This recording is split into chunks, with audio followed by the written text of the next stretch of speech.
ایک مرتبہ ایک شاگرد، ایک نوجوان مدینہ منورہ کی طرف سفر کر رہا ہے اور اپنے زمانے کے ایک عالم سے وہ پوچھتا ہے،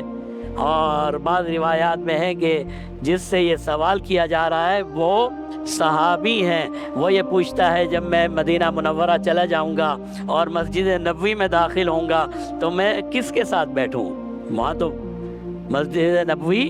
میں حلقے لگا کرتے تھے، صحابہ تعلیم دیا کرتے تھے، بڑے بڑے تابعین محدثین ہوا کرتے تھے۔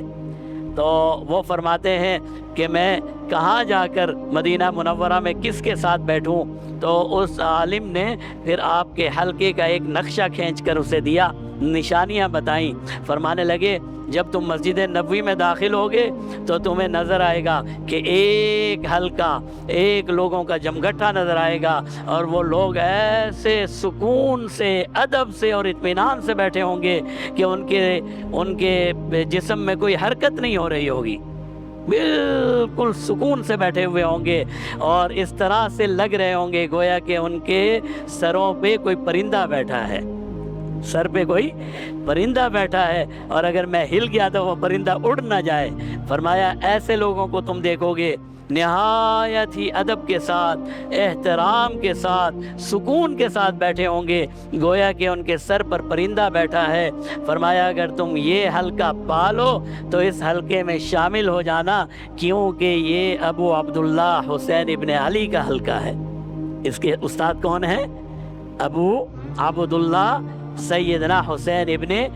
علی رضی اللہ تعالی عنہ، کہ اس سے بہتر علم آپ کو کہیں نہیں مل سکتا۔ سیدنا عبداللہ بن عمر بہت بڑے صحابی ہیں، جلیل القدر صحابی ہیں، محدث ہیں،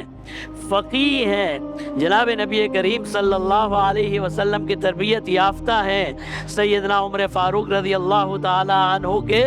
بیٹے ہیں، ان کی علمی وراثت کا وارث ہیں۔ لیکن سیدنا عبداللہ بن عمر رضی اللہ تعالیٰ عنہ کے بارے میں آتا ہے کہ وہ اپنے شاگردوں کو کہا کرتے تھے کہ بھائی مجھ سے تو علم حاصل کرتے ہو لیکن اس نوجوان سے بھی علم حاصل کیا کرو، حسین ابن علی کے حلقے میں جایا کرو۔ آج میں بھی شاید استاد ہوں، آپ میں سے بھی بہت سے استاد ہو، اگر اللہ معاف فرمائے ہمارا کوئی شاگرد کسی دوسرے استاد کو تعریف کر دیتا ہے تو ہم تو بس آگ بگلو ہو جاتے ہیں، بھئی میرا شاگرد ہے اور اس کے پاس۔ سیدنا عبداللہ بن عمر فرمایا کرتے تھے اے میرے ساتھیوں، اے میرے شاگردوں، اے ایمان والو، اس نوجوان کے حلقے میں بیٹھا کرو، اس سے علم حاصل کیا کرو۔ اور کیوں حاصل کیا کرو؟ فرمایا اس لیے اس سے علم حاصل کیا کرو، انما غرس العلم غرسا، اس کو تو علم گھول کر پلا دیا گیا ہے، اس کی تو گھٹی میں علم ہے، اس کے تو خون میں علم ہے۔ وہ کیوں ہے کہ یہ سیدنا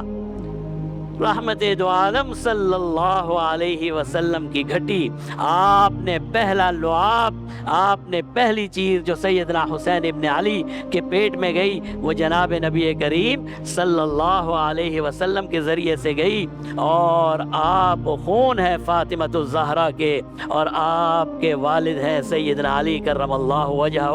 جو علم کا نشان ہے۔ تو فرمایا یہ تو وہ خاندان ہے جس کے خون میں علم شامل ہے،